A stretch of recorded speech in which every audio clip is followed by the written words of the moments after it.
The biggest mistake I see entrepreneurs making is believing they need to do things perfectly, but instead not doing anything at all.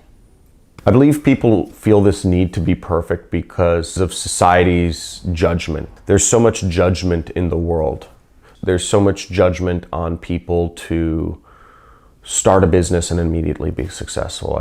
There's so much judgment from society of people looking at your Instagram photos. There's so much judgment from society in all aspects of our lives.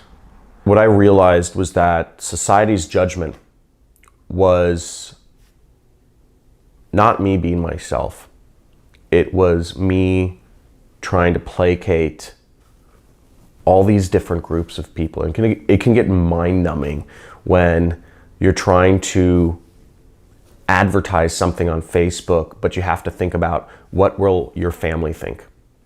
What will your extended family think of that post you do? What will your friends think of you trying to sell a product on Facebook?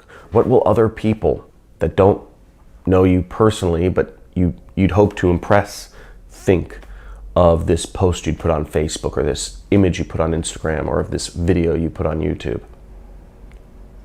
And juggling all these different groups whose judgment I was worried about,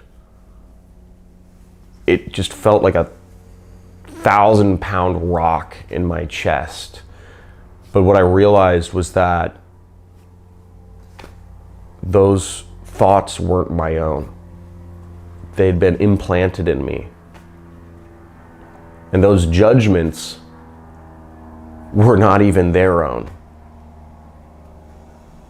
Those judgments that you can't have a tattoo, you can't have a nose ring, you can't put out a video on YouTube selling a product, you can't put up a website selling, some random stuff. I realized that that fear of judgment was not my own thoughts. They were somebody else's thoughts. And that those thoughts of those other people were somebody else's thoughts before them. They'd been implanted in their brains. And that the only true way to live life is really just be yourself and not allow society's judgments to filter in and affect your brain.